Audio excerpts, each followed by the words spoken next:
Look at the cartel. We head south into Mexico with former Chula Vista PD Captain Leonard Miranda, who knows when cartel bosses are busted, the fallout plays out on the streets of Baja California. You basically have a bunch of unemployed freelancers now, people who've been trained in kidnapping, extortion, surveillance, torture, homicides. The State Department travel warning calls crime and violence in Mexico in 2014 serious problems that can occur anywhere in the country, but especially in the border region. It poses a potential danger to U.S. travelers. The report says U.S. citizens have fallen victim to murder, gun battles, kidnapping, carjackings, and highway robbery. Our first stop was Tijuana. These are today's headlines. 2 more severed heads found for a total of 5.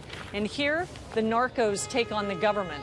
Our sources in Mexico gave us the footage. The 2 heads were found on the road to Rosarito. Their identities haven't been released. There's no predictability as to where it might occur. If that's an opportunity for a drug cartel member to hit another member, it's going to happen. The collateral damage, they are not that usually concerned about.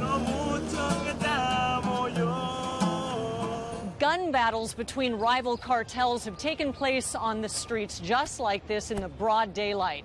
And U.S. citizens have been temporarily trapped in the restaurants or the shops, or worse, they've been the unintended victim of the gunfire. Last year, the number of U.S. citizens reported to the State Department as murdered in Mexico was 100.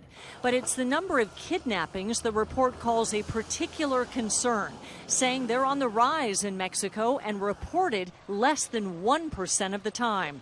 In 2014, 130 reported kidnappings involved U.S. citizens. One of those kidnappings was a U.S. businessman snatched in Mexico. 2 of his fingers were mailed to his family in the U.S. Panicked, they brought them on ice to the Scripps Chula Vista Hospital. When the gentleman came into the hospital, he merely wanted to find out if he got the victim back, if the fingers could be reattached and be functional. Doctors couldn't reattach the fingers, but the businessman was released after the family paid $3.5 million in ransom, never reporting the crime in the U.S. Miranda says perhaps out of fear that that could be a deadly mistake. Crime statistics don't always show the threat that's out there. That businessman, like so many others, was kidnapped, ransom paid, and released all south of the border, never triggering a response from U.S. law enforcement, all part of the cartel's plan. We're traveling south on the toll road to Rosarito with the former captain of the Chula Vista Police Department, Leonard Miranda, an expert in the tactics of the cartels. The cartel members set up a checkpoint to look like a military checkpoint, so people stop. He's talking about the bogus checkpoints described in the latest Mexico travel warning put out by the U.S. State Department. It warns Americans that criminals wear police or military uniforms at these fake checkpoints. They demand that you stop, and people who have tried to go around or speed off have been kidnapped or killed. The advisory tells you to cooperate.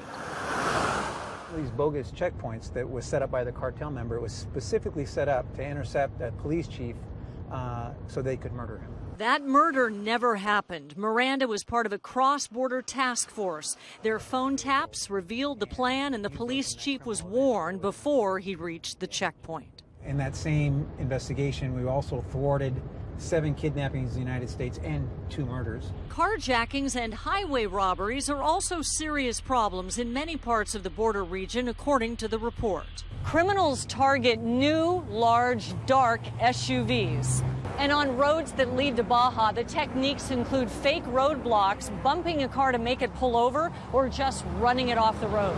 Carjackers have shot at cars that try to get away, and sometimes that move has cost people their lives.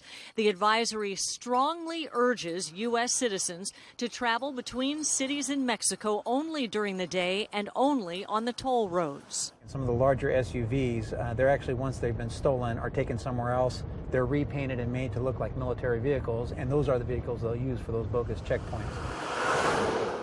The State Department says the Mexican government is deploying troops throughout the country to fight cartel crime. As the two countries find ways to work together, they need residents to be aware. Traveling to Tijuana, Rosarito, Ensenada, Mexicali, and Cabo San Lucas comes with a warning.